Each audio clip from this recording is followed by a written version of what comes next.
छपरा जिला में भूमिदाता अनुरक्षक का संगठन चल रहा है।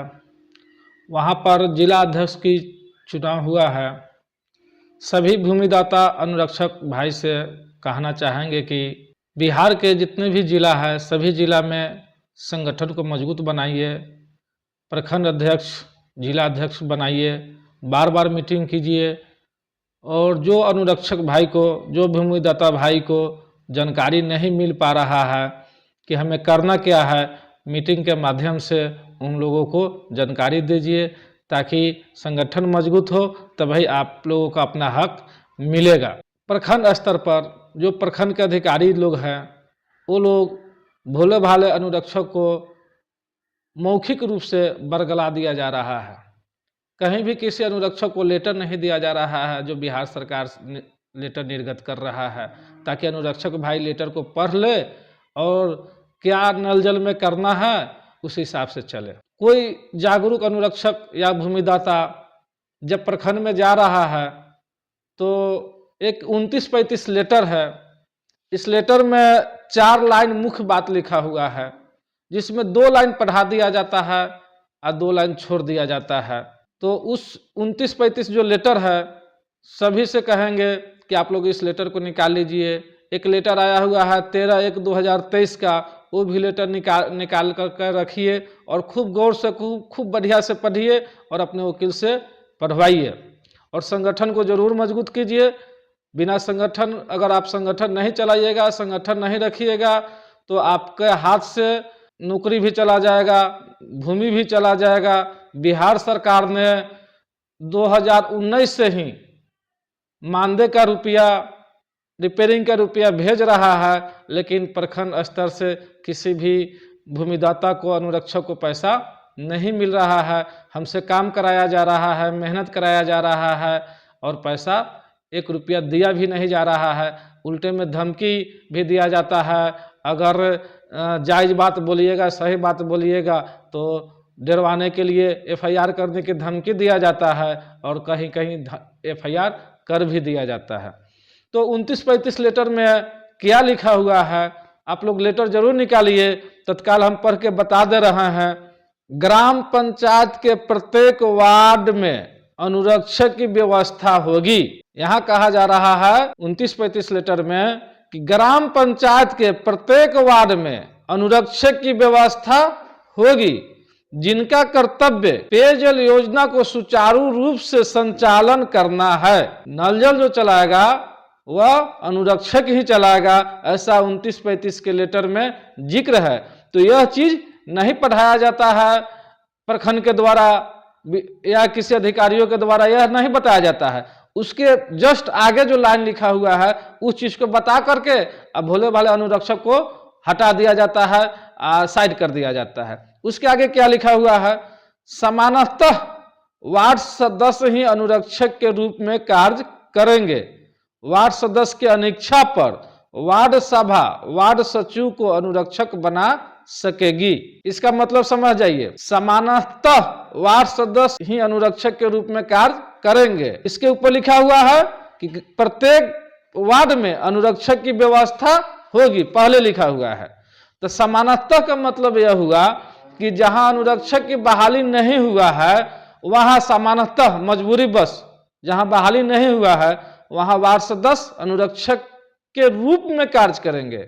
अनुरक्षक है नहीं, जहां बहाल नहीं हुआ है वहां अनुरक्षक के रूप में मजबूरी बस काम करेंगे। और उसके बाद इसी लेटर में आगे लिखा हुआ है और उसमें यह कहा गया है, जिन वार्डों में अनुरक्षक की नियुक्ति नहीं हो पाई है वहां अभियान चलाकर तकनीकी सहायकों के मार्गदर्शन में 7 दिनों के अंदर अनुरक्षक की व्यवस्था करवाए। तकनीकी सहायक, इंजीनियर साहब, जय साहब को आदेश दिया जा रहा है कि 7 दिनों के अंदर अभियान चलाकर अनुरक्षक की व्यवस्था किया जाए। यदि अनुरक्षक की व्यवस्था होने में विलंब है तो वार्ड सचिव अनुरक्षक के रूप में दायित्व का निर्वहन करना शुरू करेंगे। वार्ड सचिव कब चलाएंगे? जब अनुरक्षक की जब तक व्यवस्था नहीं हो पा रहा है तो उसके रूप में अनुरक्षक के रूप में दायित्व के पूरा करेंगे, जब तक जहां अनुरक्षक की व्यवस्था अभी तक नहीं हो पाया है। लेकिन मार्गदर्शन दिया जा रहा है जेई को, इंजीनियर को, कि 7 दिनों के अंदर अनुरक्षक की व्यवस्था कर लिया जाए। तो अनुरक्षक की व्यवस्था तो सब जगह हो गया, जहां अनुरक्षक की व्यवस्था हो गया वहां अनुरक्षक ही चलाएंगे। लेकिन जब ब्लॉक में अधिकारियों से पूछा जाता है कि पानी कौन चलाएगा, तो 2 लाइन पढ़ा दिया जाता है कि वार्ड सदस्य चलाएंगे। और जब अनुरक्षक की बात किया जाता है कि वार्ड सदस्य कैसे चलाएंगे, अनुरक्षक के बहाल हुआ है, अनुरक्षक को पानी चलाना है, तो यह कह दिया जाता है कि अनुरक्षक नहीं मानेंगे। अनुरक्षक क्यों नहीं मानेंगे भाई? अनुरक्षक के हटाने का आज तक कोई लेटर आया है क्या? जब बिहार सरकार ने अनुरक्षक को हटाने का लेटर ही नहीं दिया तो आप अनुरक्षक क्यों नहीं मानेंगे? इसलिए भाइयों, आप लोग अपने हक की लड़ाई लड़िए, संगठन को मजबूत रखिए और अपने खुद को लड़िए अपने हक के लिए। कहां लड़ना होगा, कहां जाना होगा? आपके ब्लॉक में न्याय नहीं मिलेगा। जो रवैया चल रहा है, जो स्थिति है, इसके लिए आप हाई कोर्ट का शरण लीजिए, हाई कोर्ट जाइए और रिट दायर कीजिए।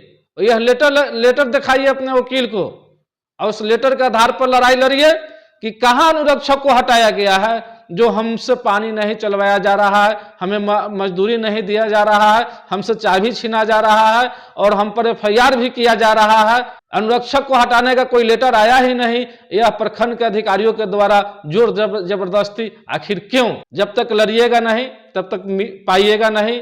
इसलिए अब देर मत कीजिए, नहीं तो आपके हाथ से जमीन भी जाएगा। और 2019 से जो बिहार सरकार ने रुपया भेज रखा है, वो रुपया आज तक दिया भी नहीं है।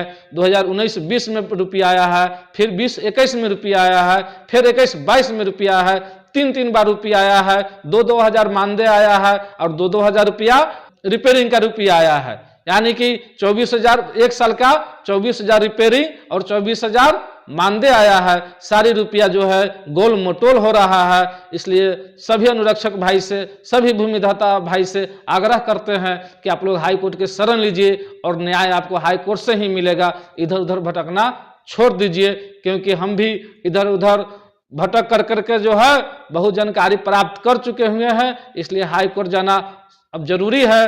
संगठन जो प्रदेश अध्यक्ष है, जो भी प्रदेश अध्यक्ष हो, वो संगठन के लिए काम कर रहे हैं, ठीक है, उनको करने दीजिए।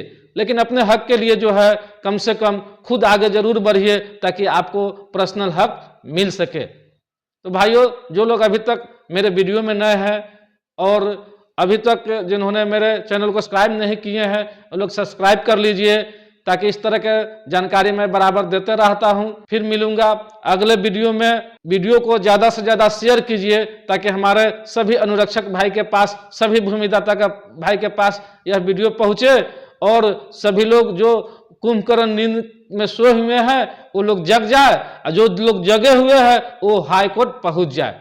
आज के लिए इतना ही। जय हिंद।